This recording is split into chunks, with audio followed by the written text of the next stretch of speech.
পবিত্ৰ শিক্ষক দিৱস উপলক্ষে এআই লাইভৰ ষ্টুডিঅ'ত গুৰু প্ৰণাম অনুষ্ঠান সম্পন্ন। শিক্ষক দিৱস উপলক্ষে ভিন্ন ক্ষেত্ৰৰ 22গৰাকী গুৰুক সম্বৰ্ধনা জনোৱা হয়। এআই লাইভৰ সম্পাদক নৱকুমাৰ শইকীয়াই আধৰুৱা আৰু অৱসৰী অধ্যক্ষ কনক চন্দ্ৰ কাকতীয়ে মন্ত্ৰী পৰিচালন কৰা অনুষ্ঠানটিত দৰং জিলা পৰিষদৰ সভানেত্ৰী শেৱালী গোস্বামী কলিতা, চিপাঝাৰ আঞ্চলিক পঞ্চায়তৰ সভাপতি জয়ন্ত কুমাৰ শৰ্মা, দৰং জিলা অনুসূচিত জাতি পৰিষদৰ সভাপতি পিংকুমণি দাস, কলেগৰ জ্যেষ্ঠ সাংবাদিক ইমৰান হুছেইন প্ৰমুখ্যে কেইবাগৰাকীও বিশিষ্ট ব্যক্তিয়ে অংশগ্ৰহণ কৰে। অনুষ্ঠানত 8গৰাকী অৱসৰী শিক্ষক, সাংবাদিক আৰু 6গৰাকী জ্যেষ্ঠ অৱসৰী শিক্ষকক সম্বৰ্ধনা জনোৱা হয়।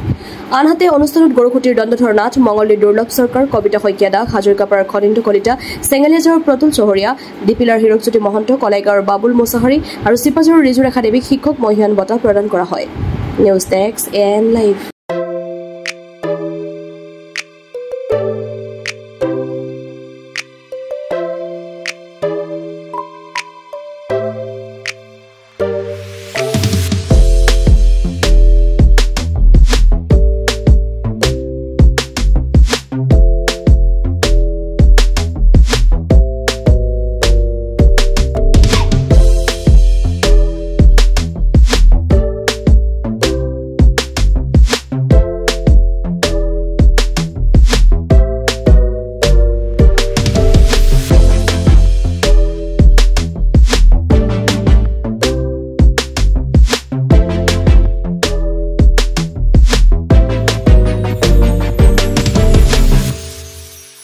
সশ্ৰদ্ধ সেৱা নিবেদন কৰিছোঁ।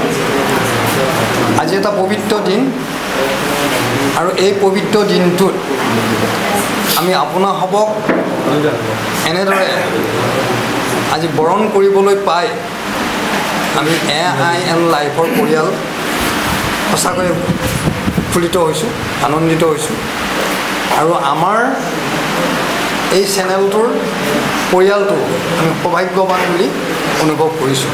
মই শিক্ষক দিৱসৰ শুভেচ্ছা জ্ঞাপন কৰিছোঁ। আজিৰ এই মহান দিনটিত সকলো শিক্ষকক কি বুলি সন্মান দিম কোনেও ভাবিব নোৱাৰে।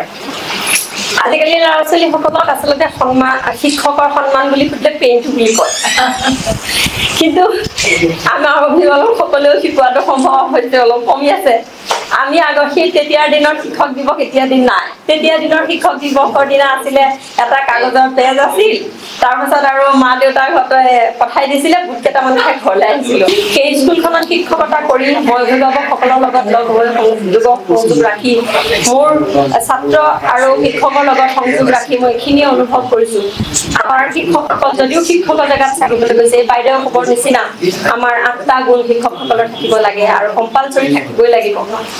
টেলেণ্টেড হ'বই লাগিব, এডৰেবল হ'বই লাগিব, চাৰ্মিং হ'বই লাগিব, ৰেছপনচিবল হ'বই লাগিব, নহয় জানো? এডুকেটেডটো হ'বই লাগিব। গোটেইখিনি গুণ থকাজনহে আচলতে প্ৰকৃত শিক্ষক।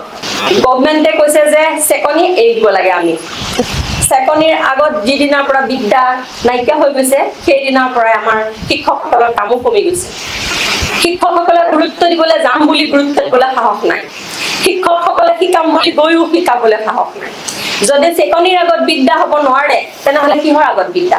নিশ্চয় মৰমেৰে পঢ়া আৰু খোৱা, এই দুটা ল'ৰা ছোৱালীৰ লগত নহয়। শিক্ষা দিবলৈ আৰু খোৱাবলৈ চকু ডাঙৰ কৰিবই লাগিব, নহ'লেতো কেতিয়াও সিহঁতে শিক্ষা নলয়। মই শিক্ষা জগতৰ আজি মই সোমাই মই এইটো কথা গম পাইছোঁ। আমাৰ দিনত মা দেউতাকসকলে নম্বৰৰ পিছত দৌৰা নাছিল। আমাৰ দিনত মা দেউতাকসকলে বন্ধুটোৰ লগত ৰিজা কথা কোৱা নাছিল। কিন্তু আজিকালি অভিভাৱকসকলে ছাত্ৰ ছাত্ৰীসকলক তই তাৰ নিচিনা কিয় নম্বৰ নাপালি বুলি কোৱাৰ লগে লগে চেদভাৱ এটা আহি গ'ল। আসুৰিক হ'বলৈ আৰম্ভ কৰে, ইটো সিটোৰ লগত কাজিয়া কৰিবলৈ আৰম্ভ কৰে। আমি মাৰ পৰা সদায় মাতো শিকো, দেউতাৰ পৰা দেউতাটো শিকিছোঁ। কিন্তু এজন যদি আমাৰ জীৱনত গুৰু নাই, তেনেহ'লে আমি জীৱনত কেতিয়াও আগুব নোৱাৰোঁ। গতিকে গুৰু যেনেকুৱাই নহওক, গুৰু যে অকল স্কুলৰ পাঠ্যক্ৰমৰ এই গুৰু সেইটো নহয়। গুৰু বিভিন্ন ধৰণৰ হ'ব পাৰে। গুৰু বুলি ক'লে মোৰ পিতৃ মাতৃ অনানুষ্ঠানিকভাৱে থকা যিজনে মোক জ্ঞান দিয়ে সেইজনে মোৰ গুৰু। গতিকে অকল যে শিক্ষানুষ্ঠানৰ গুৰুসকলেই গুৰু এইটো নহয়। আপোনালোক সকলোকে মই আজি এই সুন্দৰ মুহূৰ্ত ভাল দিনটোত মই আপোনালোকৰ পৰা আশীৰ্বাদ বিচাৰিছোঁ। আমাক এটি দায়িত্ব দিছে, জিলা পৰিষদৰ সভানেত্ৰীৰ দায়িত্ব, যে কিমানখিনি মই ৰাইজৰ কাম কৰিবলৈ, ৰাইজৰ লগত থাকি মই কাম কৰিব পাৰিম, সেইখিনি মই যিমান ইচ্ছা কৰিছোঁ সেইখিনি পাৰিম নোৱাৰিম সময়ে ক'ব আৰু মই ভাবোঁ আপোনালোকে মোক যে অকল মোক এগৰাকী ষ্টুডেণ্ট হিচাপে আপোনালোকে মোক সমালোচনা নহয় আলোচনাৰ মাধ্যমেৰে মোক যাতে আপোনালোকে আঙুলিয়াই দিয়ে দেখাই দিয়ে আজি গুৰু পূৰ্ণিমাৰ দিনা আজি গুৰু এয়া শিক্ষক দিৱসৰ দিনাই মই আপোনালোকক এটাই কথা অনুৰোধ কৰিছোঁ আপোনালোকে মোক যাতে আঙুলিয়াই দিয়ে কাৰণ সকলোৰে ভুল হয় মই যে শুদ্ধ কৰিম বেলেগে ভুল কৰিব এইটো আমি কেতিয়াও ভাবিব নোৱাৰোঁ গৈছোঁ মাত্ৰ একেবাৰে নাজানা পৰিৱেশ এটাত সোমাইছোঁ কিবা কিবি কৰি আছোঁ আপোনালোকে মোক দিহা পৰামৰ্শ দি আগুৱাই নিব আমি শেষৰবাৰৰ কাৰণে আমাৰ সেৱা নিবেদন কৰিছোঁ আপোনাৰ ভগৱানে সুস্থভাৱে ৰাখক আৰু আমাৰ আহি থকা যথেষ্ট কৰ্মসূচী আছে সেই কৰ্মসূচী যাতে আমি আপোনালোকৰ